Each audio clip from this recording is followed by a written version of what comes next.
lot of things happened with Homebound. Homebound is really sort of something I feel fit the need for, like, the time that it was written, where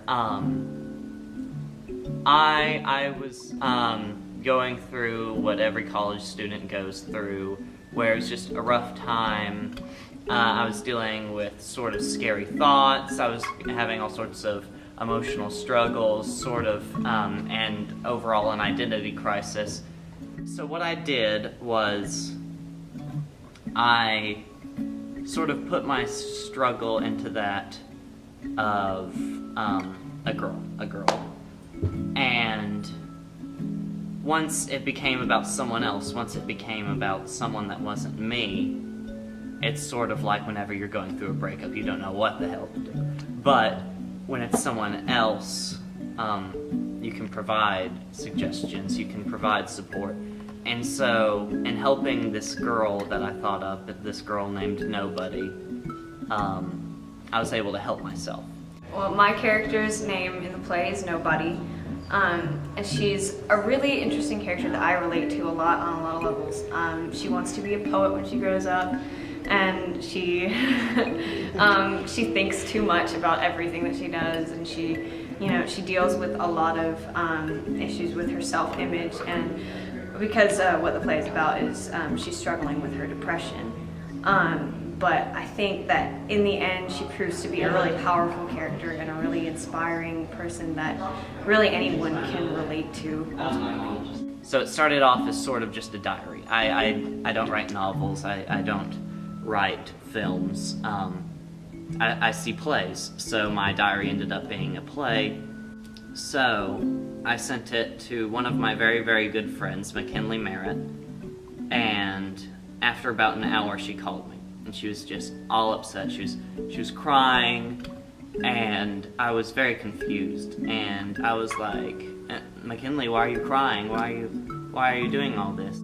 And she just said, there's such hope in this. She said there's so much hope, and that was sort of the first moment when I thought I might have something special on my hands.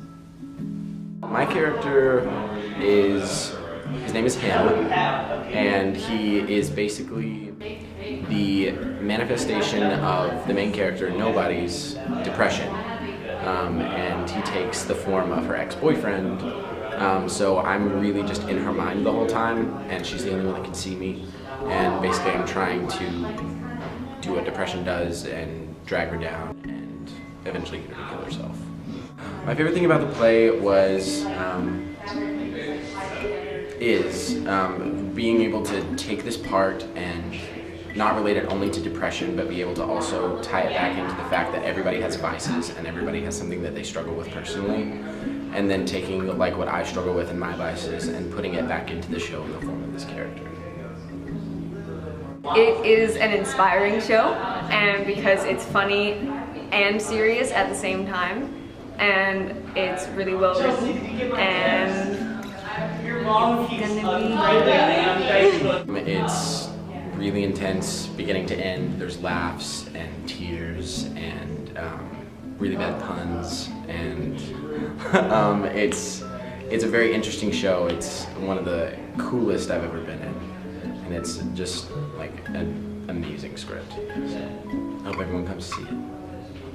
I think the thing that I like about it the most is just that it tackles such a difficult topic that I think affects everybody in some way. Everybody's got something that they, their own demons that they face. And I think that it speaks to it in a way that's very open, and that doesn't try to hide anything under the rug about how difficult it is and how much of a struggle it is for everyone.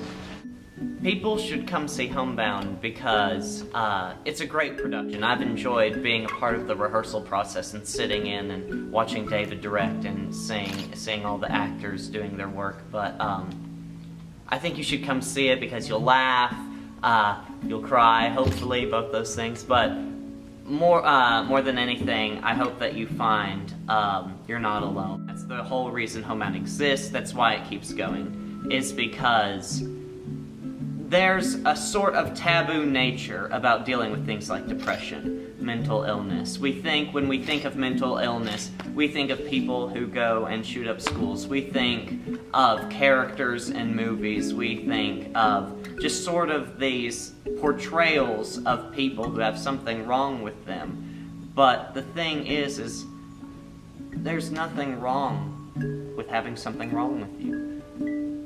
It's something everyone has. There's no perfect person. We all are dealing with something. We all are struggling with something. And it only makes it worse to pretend it isn't there. And so I would say, come to Homebound to see that it's okay that you're a real person. Because there are other real people out there as well.